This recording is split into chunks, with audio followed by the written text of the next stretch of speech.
Hello everyone, Assalamu alaikum. My name is Manapur Kwara. As a student of Yan School, Kongi campus, my class name is the Future Navigator. So, today we have a very great and honorable guest whose name is Rex Sikes. So, today we would like to know about him. So, we start our interview without any waste of time. So, sir, first of all, I want to thank you that you come in my show and give me your valuable time. Thank you for having me, and I'm honored to be here with you. Thank you. Okay, so sir, before moving on questions, I want that you introduce yourself to my viewers. Okay. Well, I'm Rex Sikes. I'm an author of the book that you see behind me, Life on Your Terms. I'm a speaker and a trainer and a presenter of change technology and information so that I help people in their business, I help people in their personal lives be the kind of person and get the kind of results that they would like to get. So that's who I am. I'm also an actor and a filmmaker. And normally you would see my name is rexsikes.com. I don't see it down below, but because it's normally on the screen, but it isn't there right now. So people could find me by going to my name, rexsikes.com. Amazing. Okay, so sir, you said that you write books and you have many books. Okay, so what experience do you have to write these books? I've been doing it for about 50 years. There you go. It's rexsikes.com book. You can see it right there. People want to check me out, they can go to that website. I have for 50 years, I've been consulting and training both in corporations and in public seminars and workshops. What qualifies me to do that is that I have overcome numerous problems in my life. It's a problem solver for me. And I got good at solving my own problems, and I wanted to help other people solve their problems. So I not only had the experience in my personal experience, but I studied it for many, many years, many decades of study and training and getting certificates and accomplishing things so that I would be qualified to do that. As an actor, you can find me on IMDb, the Internet Movie Database, the different roles I played in TV or movies. And if they search me, they can find out, more about my background. Awesome. Okay, so sir, my next question from you: what can you tell us about your background and what inspired you to become a motivator and a life coach? Oh, well, thank you. I don't consider myself a motivator, and that's something that a lot of people make a mistake on. They think that people can motivate them or something outside themselves motivate them, but motivation actually comes from inside. And usually motivation comes from accomplishing something. So, for example, let's say your room is messy, or your business desk is messy, and you go, I don't really feel like cleaning it, but once you start and you progress, the more likely you feel like finishing the job. Motivation is something that comes from the person. I happen to inspire people. I help people to imagine what they could do differently or better than they might, and then I give them strategies or methods or blueprints for being able to accomplish that. So my job is to get someone from where they are to where they want to be by helping them find the steps along the way that get them there, and then to have the attitude that they could do it, because some people don't believe they can do it or don't think they can do it, or they think it's going to be hard or tough or difficult. And if you think it's going to be hard and tough or difficult, it's going to be harder and tougher and more difficult than it would otherwise if you think it's going to be enjoyable and fun and easy, and that you're going to get great benefit from doing it. Awesome. Okay, so sir, my next question from you: how do you define living positively and powerfully, and why is it important in today's world?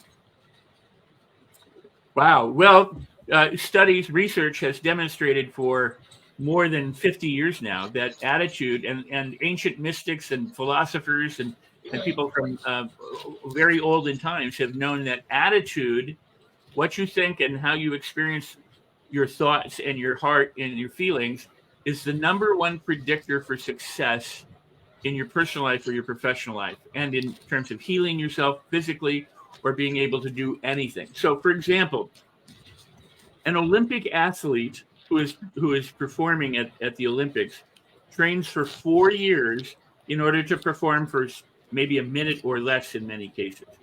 You know, they do a few high dives, they run some races, they do the high, whatever they do. They don't perform for very long, but they spend 4 years conditioning themselves, or they spend a lifetime conditioning themselves between the Olympics, which is 4 years, to be able to do that. If they don't think they're worth it, if they don't think they deserve it, if they don't think they could do it, they would never even begin to start.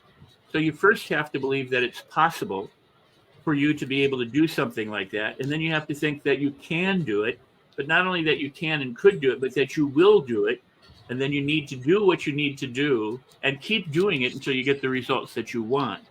So it's a mental conditioning process, the same way an athlete conditions their body. To live positively and powerfully in this world means that you have an optimistic, positive, powerful attitude that says, if it's possible and I want to do it and I can do it, then I will do it, and I'll keep doing it until I accomplish it. And then I can look back and go, wow, look at all the incredible things I've done. So living positively and powerfully is it's not even probably, is the very first step that most people need to take. And that's to get their thinking right so that they pursue what it is that they want to pursue, like what you're doing. You're putting into practice the very things that you want to do in order to be able to work how you want to work and make things happen at Upwork, right? So to do that, you have to do certain things, and you have to initiate it, and then you have to keep doing it. Very good. You're doing a really nice job. So I hope that makes sense.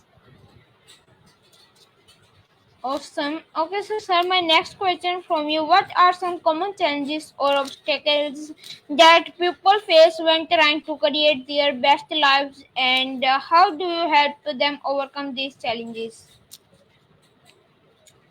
So most of the common challenges is that they wait for motivation. They go, well, I don't feel like it, or I can't do it. They don't believe in themselves. So one of the greatest boxers in the world was a guy named Muhammad Ali, and he became one of the top boxers, and he used to walk around saying, I'm the greatest, I'm the greatest, I'm the greatest, I'm the greatest.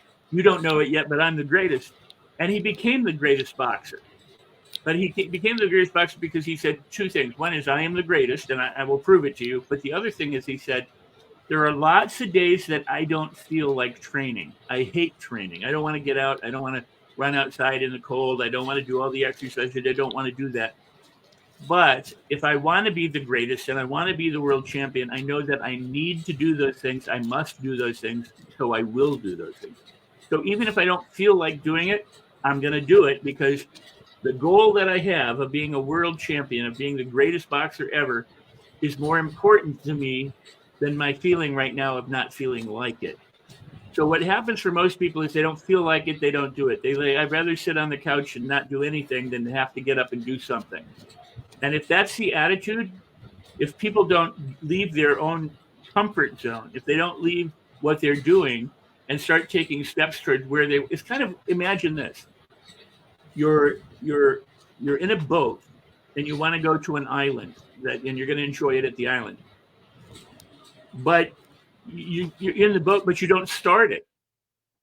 You never start the boat. You just sit in the boat going, I want to go to the island. I want to go to the island. Well, but I'm not going to the island. If you don't do something to get the boat moving, you're never going to get to the island. And this is what a lot of people do, is they don't think they can. They don't think they know how. They don't feel like they want to do it, or they're afraid of something. They're worried, or they're angry, or they just don't believe it. So the best thing to do is to help people have enough little tiny wins where they go, I was able to do that. I was able to do that. I could do that. Wow, I can do that. And if I can do that, I can do this. Because the more that we do, the more we become capable of doing. For example, if you wanted to learn how to juggle balls in the air, at first you might not believe that you could do it, and it might seem very hard and difficult. And when you start, you'd go, oh my gosh, I'm dropping balls. This is terrible. I can't, So you have a choice, either keep going or quit. If you quit, you'll never juggle. But if you decide to keep going, you must understand that dropping the balls is part of the process of learning to juggle. And that if the more you practice, you'll get better. So if you just keep practicing and doing it, you'll get better and better. And the better you get, the easier it gets to do it. And the better you get, the easier it gets, the more you can do. So it's really just like the athlete who conditions him or herself to perform in competition. We do the same thing to be able to accomplish the tasks we need to do on a daily basis, either for our own personal reward or in business for our business rewards, to be able to make money, to be able to be happy, to be able to connect with other people and have relationships that we want, to be friendly, and to heal our bodies or to get in the kind of shape that we'd like to get into.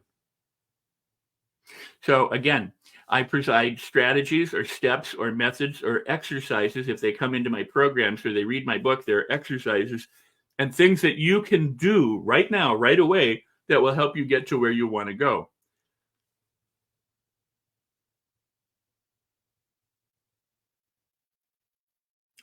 Can't hear you.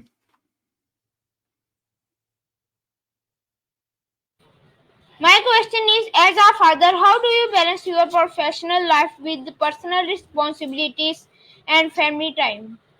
Well, that's a great question. Now, my children are adults now, so I don't have the same balance concerns or concerns that I did when they were growing up. But let me tell you how I did it when I was growing up. I decided that I wanted to own my time as a business owner. I didn't want to have to do a 9-to-5 job or work for somebody. Not everybody can do that, but it's up to people. Some people want to do that. So I created my own business, and I would take jobs or train people or do programs around the world that I could accommodate that. So with my kids, for example, I raised my kids from the time they were small until they were 18, until they were legal adults in the United States. And I never missed any of their events. I went to everything that they did at school, everything that they did outside of school, whatever that might have been. I was able to be there for them because of the way I structured my time and my job and helping people. Now it's even easier in many ways because there's the ability to do things like we're doing right now, where instead of having to meet somewhere in the real world, we can do this online. So if I were a parent, I could have my children right here and be doing it. So the world is made it easier for many people. But here's what I decided, and this is the most important thing. When my kids were little, I was very glad to have my children. And I was like, this is a life transforming thing. And I want to be there with them while they grow up. And hopefully they outlive me, And so I didn't want to miss their childhood. I wanted to make sure that no matter what I did, I was there for them and they were there for me. And we had the kind of relationship that we could have, instead of what happens for some people is they work really, really hard to try and get ahead, and they sacrifice their family life and they sacrifice their friends and they give up their leisure time. And then when they get what they want, they go, well, I'm not really happy with what I have. And now I've lost everything else. I've wasted all this time. I've spent years without my kids. So it's prioritizing and saying what's really, truly important to me. And for me, my kids were the most important. Like right now, I don't have children, but I got 2 amazing girl dogs. And my goal in my life is to make my girl dogs feel so loved and so wonderful and so accepted and be well taken care of, because they take good care of me. So every day it's a gift to be able to be with them, to feed them, to take them to the dog park or let them outside and to hang out with them. And that's how I think you need to approach a family life. And not everybody will, not everybody maybe can, but you can start by doing the little things that make a big difference. And it's not, and I'm sorry I'm going on long here, I'll stop, but it's not what we have in life that's most important. It's the memories that we create. It's the experiences we have with loved ones and friends, even strangers. It's the experience of being alive and feeling fulfilled and feeling loved and feeling, connected with other people. That's truly more important than having a car or a house or a boat or a plane or good clothes, that kind of thing. So prioritize, make what you want to be important, like family, make that your priority, and then figure out how to do it, because you can. Awesome. So, sir, you are also an author. So, can you share some insights from your books and how they can impact someone's life positively?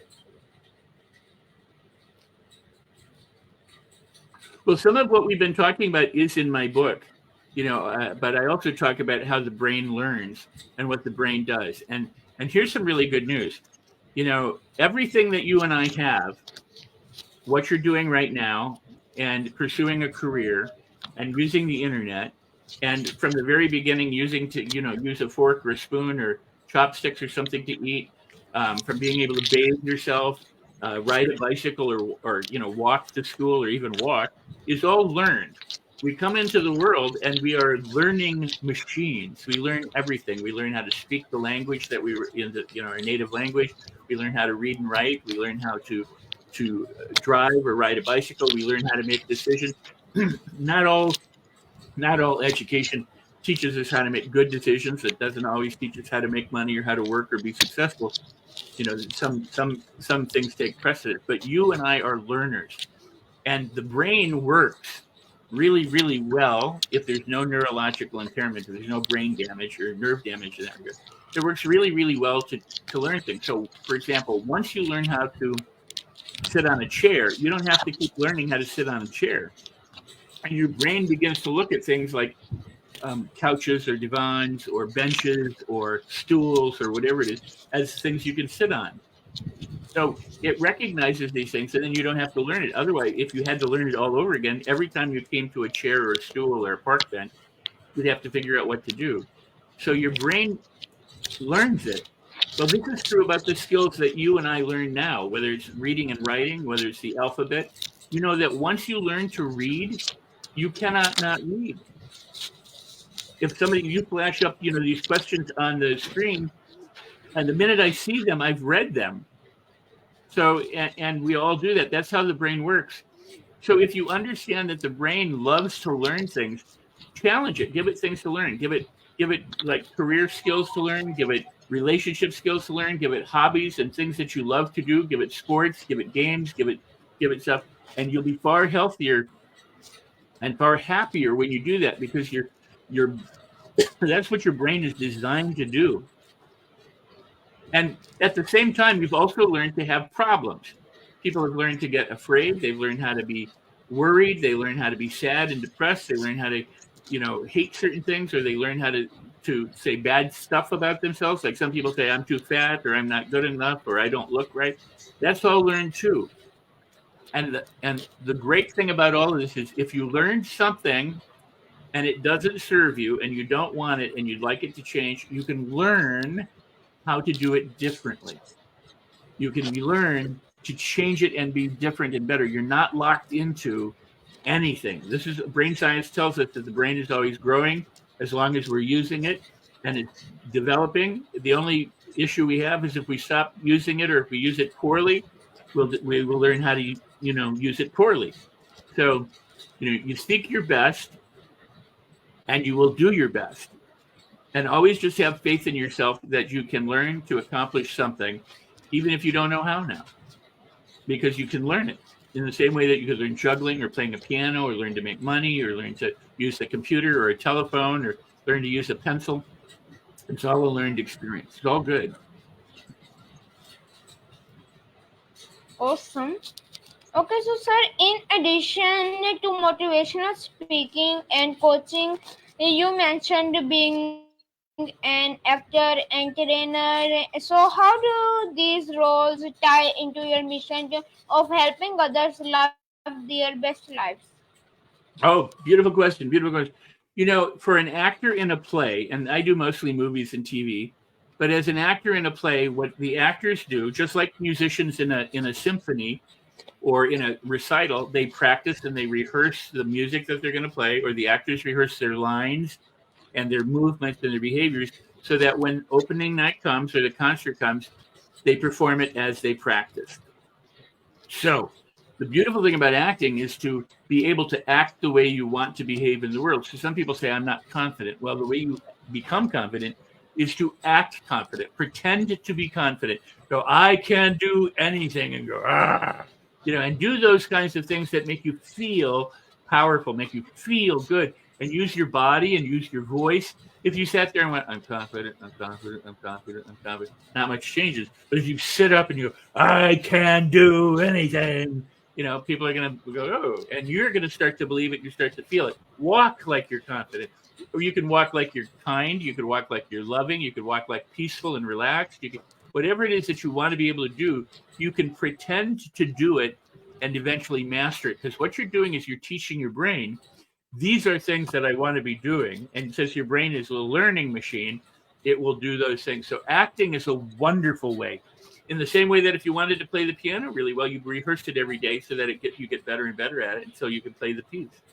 So it's great to be able to do that. And if you're shy, you can pretend to be not shy and be, outgoing. If you're too loud and noisy, you can pretend to be quiet. It all depends on what you want to accomplish, and there's no limit to what you could accomplish.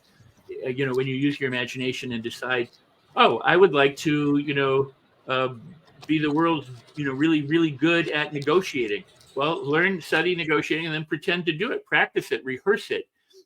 Get inside with exercises with other people where you have to negotiate, where you have to, come to an agreement, and you'll develop the skill of doing that. You can be guided and you can be coached and you can have mentors, you can do programs and read books on it. And it's all part of the process.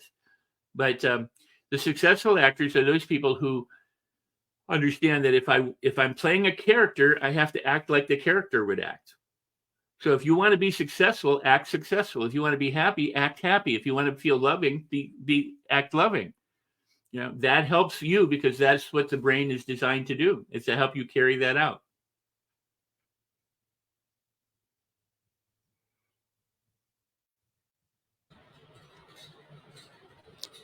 Awesome. Okay, so sir, can you share a success story from your coaching or training experiences where you saw a significant transformation in someone's life?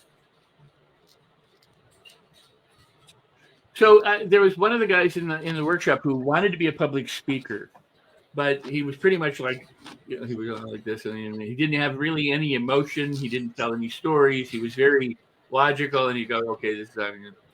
So I in the workshop, because it was a public speaking workshop, I'd say, I want you to put your arms like this. I want you to go like this. I want you to go like, and he would go, and I go, you go like this, and he'd go, and I go like this, and he'd go. So I during the program, I kept saying, try this and do this and experience this. Well, he was, and we did this for maybe 10 or 15 minutes, and we quit and we went on to other stuff. That night he went home and he was staying with the person who had put the seminar on. And the guy said, how was the seminar? And he goes, Rex tried to change me and make me do all these crazy things, and none of it worked. And his friends called me and said, wow, what did you do to him? I said, well, we were just practicing getting to move. He said, well, he's like, really, really different. I mean, just overnight, he's different. That person became a public speaker. He became a public speaker, and he speaks, and he's professional, and he does his thing. I've had people who have had no money, and they're now very rich and famous or successful. I mean, but the point I'm trying to make is that through doing some simple things, through some simple coaching, getting this person to kind of move out of their comfort zone, out of what they were familiar with, and to learn to be able to do something a little bit different by stretching. He did it, but he didn't even realize it was working on him. And he went home and went proudly, nothing works. And it had worked. And so today he speaks. Amazing.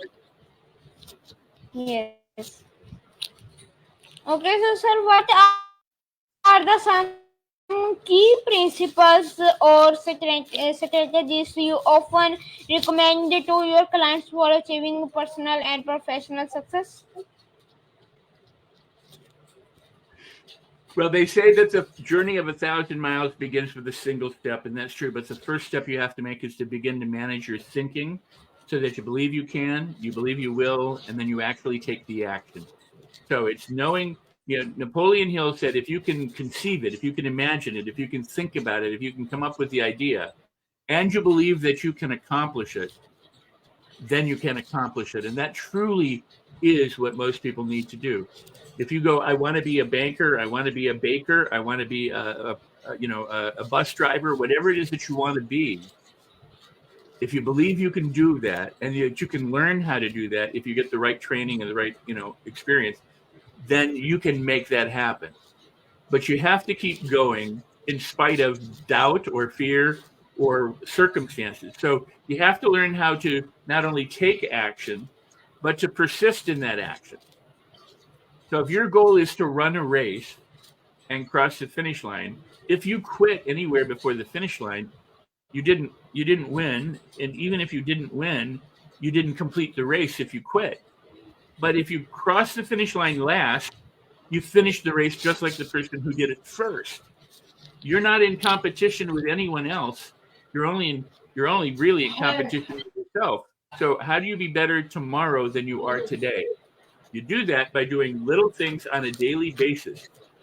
Fill your mind with inspirational material. Like read my book, but don't just read it to be done with it. Study it. Study it, take notes, go back and review, apply something, do the exercises, make a study of it, then come back and read it again and review it again. And then read other inspirational material. Listen to inspirational audios or watch inspirational movies. Associate with people who are successful, who do what you want to do, but they've done it already, and they can help you to know what to do. But you can also watch them. It's like you can watch an Olympic athlete perform. If you're a diver or you're a high jumper or you're a tennis player, you watch differently than the average person would because you know something about the thing that you want to do. So if you're around people who are really, really good at what they do, your brain and body and spirit, everything starts to kind of absorb from them. So you want to pick really good role models. Now, if you don't know anything about it, it's kind of like, do you ride a bicycle? Have you ever ridden a bicycle? Yes. Yeah. So before you rode a bicycle, you could read all sorts of books on riding a bike, but it wouldn't help you to be a better bike rider because you've never ridden a bike. But now if you read the books, because you've had the experience reading a bike, you can understand how to improve through using a book. So does that make sense? Yes. You got to be a bike rider by riding the bike. Isn't that correct? So it's through doing it that you gain the experience of it. Now somebody can coach you, or you can read on it and you can improve. So it's important. Or you could hang out with other people who are like, sports bicyclists and learn from them just simply by watching them or by asking them the kind of questions like, how do you do that?